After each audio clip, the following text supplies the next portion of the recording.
Today's morning devotional. Unity in the church. All the believers were one in heart and mind. Acts chapter 4 verse 32. When the Holy Spirit was poured out upon the early church, the multitude of them that believed were of one heart and of one soul. Acts chapter 4 verse 32. The Spirit of Christ made them one. This is the fruit of abiding in Christ. We have need of divine illumination. Every individual is striving to become a center of influence, and until God works for His people, they will not see that subordination to God is the only safety for any soul. His transforming grace upon human hearts will lead to unity that has not yet been realized, for all who are assimilated to Christ will be in harmony with one another. The Holy Spirit will create unity. The prayer of Christ to His Father, contained in the 17th chapter of John, is to be our church creed. It shows us that our difference and disunion are dishonoring to God. No advice or sanction is given in the Word of God to those who believe the third angel's message to lead them to suppose that they can draw apart. This you may settle with yourselves forever. It is the devising of unsanctified minds that would encourage a state of disunion.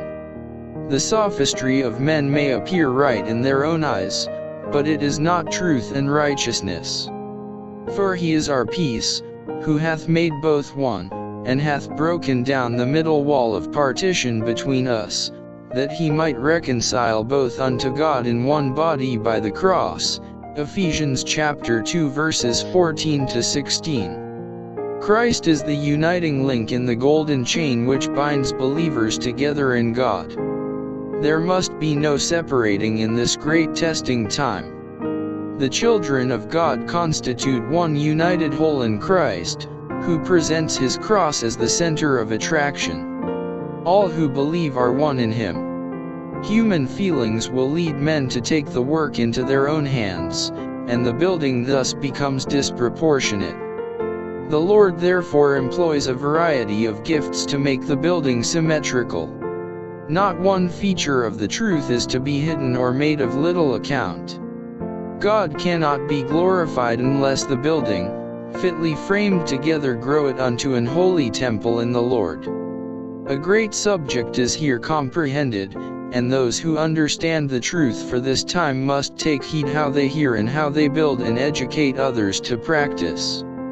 When every specification which Christ has given has been carried out in the true Christian spirit, then, and then only, heaven ratifies the decision of the church, because its members have the mind of Christ, and do as He would do were He upon the earth.